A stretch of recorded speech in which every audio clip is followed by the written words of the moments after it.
بسم اللہ الرحمن الرحیم نحمدہ ونصلی علی رسولہ الکریم اما بعد۔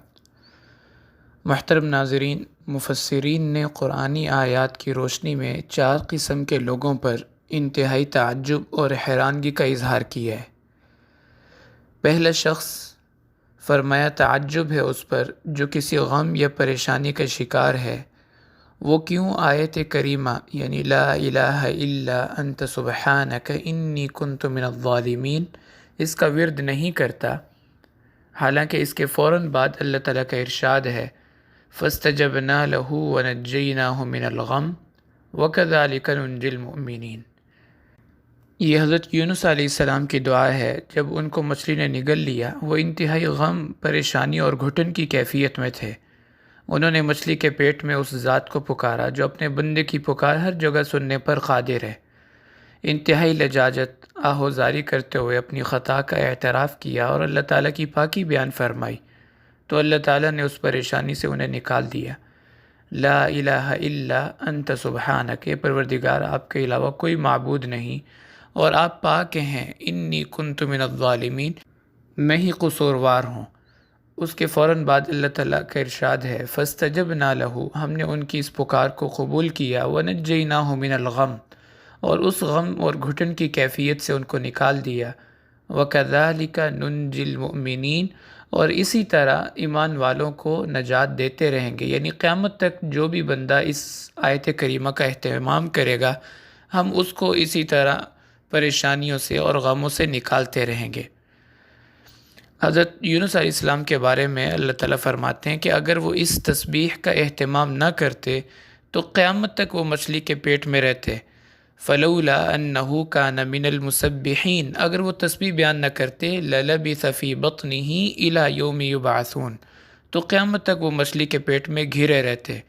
ایسے ہی بعض لوگ حالات کی مچھلی کے پیٹ میں گھر جاتے ہیں، نکلنے کی کوئی امید اور راستہ نظر نہیں آتا۔ اگر وہ یقین کے ساتھ اس آیت کریمہ کا ورد کریں تو اللہ تعالیٰ انہیں اس سے نکال دیں، کیونکہ اللہ تعالیٰ کا ارشاد ہے کہ یہ نجات کا وعدہ صرف حضرت یونس علیہ السلام کے ساتھ خاص نہیں تھا، بلکہ تمام ایمان والوں کے ساتھ بھی اللہ تعالیٰ نے یہی وعدہ فرمایا اور بشارت دی کہ جو بھی اس آیت کریمہ کا ورد کرے گا، اس کا اہتمام کرے گا، ہم اس کو غموں سے نجات دیتے رہیں گے۔ اس لیے بعض مشائخ سے منقول ہے کہ اگر کسی بڑی پریشانی یا آزمائش میں انسان گھر گیا ہے اور نکلنے کی کوئی صورت نظر نہیں آ رہی تو 1.25 دفعہ آیت کریمہ کا اہتمام کریں گے تو انشاءاللہ اللہ تعالیٰ غیبی طاقت کے ساتھ اس کو اس پریشانی سے نجات عطا فرما دیں گے۔ تو پہلا شخص کہ جو کسی پریشانی میں یا غم میں گھرا ہوا ہے تو وہ آیت کریمہ کا اہتمام کرے، اللہ تعالیٰ اس کو اس پریشانی سے نکال دیں گے۔ اور دوسرا شخص، فرمایا تعجب ہے اس پر جو کسی بیماری میں مبتلا ہے، وہ کیوں دعائے ایوبی یعنی حضرت ایوب علیہ السلام کی دعا کا اہتمام نہیں کرتا۔ رب انی مسنی الضر وانت ارحم الراحمین، حضرت ایوب علیہ السلام نے دعا کی تھی کہ پروردگار میں بیماری کے اندر گھرا ہوا ہوں، آپ میرے اوپر رحم فرما دیں، میری اس بیماری کو، تکلیف کو ختم فرما دیں۔ اس کے فوراً بعد اللہ تعالیٰ کا ارشاد ہے فاستجبنا لہ فکشفنا ما بہ من ضر، کہ وہ جس تکلیف میں تھے ہم نے اس تکلیف سے، اس بیماری سے ان کو شفا عطا فرما دی۔ وآتیناہ اہلہ ومثلہم معہم رحمتا من عندنا، اور جو ان کے اہل اور جو ان کا مال و دولت تھا اس سے بڑھ کے ہم نے ان کو عطا فرما دیا، رحمتا من عندنا، اپنی طرف سے رحمت کا معاملہ کرتے ہوئے۔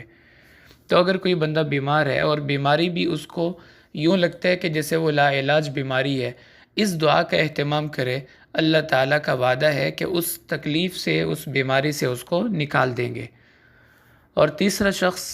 فرمایا تعجب ہے اس پر جو کسی خوف یا گھبراہٹ میں مبتلا ہے، وہ کیوں نہیں کہتا حسبنا اللہ ونعم الوکیل، کہ میرے لیے اللہ کافی ہیں اور وہ بہترین کارساز ہے، بہترین کام بنانے والے ہیں۔ جبکہ اس کے فوراً بعد اللہ تعالیٰ کا ارشاد ہے فَانْقَلَبُوا بِنِعْمَةٍ مِّنَ اللَّهِ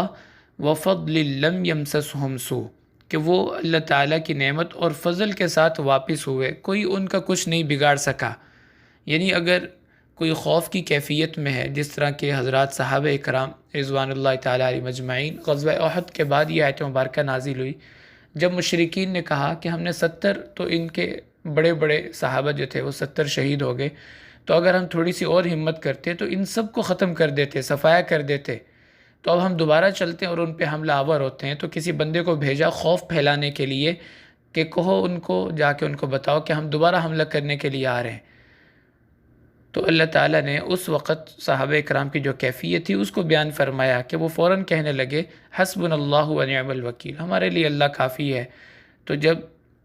کفار تک یہ اطلاع پہنچی کہ وہ تو لڑنے کے لیے پہلے سے بھی زیادہ تیار ہے، ان کے حوصلے پہلے سے بھی بلند ہے، تو وہ وہیں سے بھاگ گئے، کہیں ایسا نہ ہو کہ اب ہماری فتح جو ہے وہ شکست میں تبدیل ہو جائے۔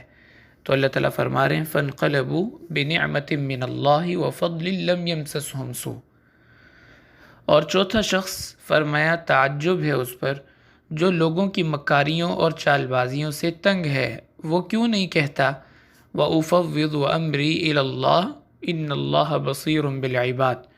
کہ میں اپنے معاملات اللہ کے سپرد کرتا ہوں، اللہ تعالیٰ اپنے بندوں سے خوب واقف ہیں۔ تو یہ الفاظ وہ کیوں نہیں کہتا؟ اس کے فوراً بعد اللہ تعالیٰ کا ارشاد ہے فَوَقَاهُ اللَّهُ سَيِّئَاتِ مَا مَكَرُوا، کہ اللہ تعالیٰ نے لوگوں کی چال بازی اور مکاری سے اس کو بچا لیا، محفوظ کر لیا۔ تو اگر کوئی بندہ اس آیت مبارکہ کا اہتمام کرتا ہے اور اس کو یقین سے پڑھتا ہے تو اللہ تعالیٰ لوگوں کے مکر سے اس کو بچا لیتے ہیں، بلکہ مکر کرنے والوں کا مکر اس کے اوپر الٹا پڑ جاتا ہے۔ وَحَاقَ بِآلِ فِرْعَوْنَ سُوءُ الْعَذَابِ، فرعون جو اس کے بارے میں، اہل ایمان کے بارے میں مکر کرتے تھے، چالیں چلتے تھے، اللہ تعالیٰ نے ساری چالیں، ساری تدبیریں اس کے اوپر ہی الٹا دی۔ تو اس آیت مبارکہ کا اہتمام کریں، کیونکہ اس کے فوراً بعد اللہ تعالیٰ نے یہ خوشخبری دی ہے کہ فَوَقَاهُ اللَّهُ سَيِّئَاتِ مَا مَكَرُوا، کہ اللہ تعالیٰ اس آیت کا اہتمام کرنے والے کے لیے یہ تدبیر فرماتے ہیں کہ اس کے دشمن کی چالیں اس کے اوپر ہی الٹا دیتے ہیں۔ اللہ تعالیٰ ہمیں بھی اپنی کتاب پر کامل یقین نصیب فرمائے۔ وآخر دعوانا ان الحمد للہ رب العالمین۔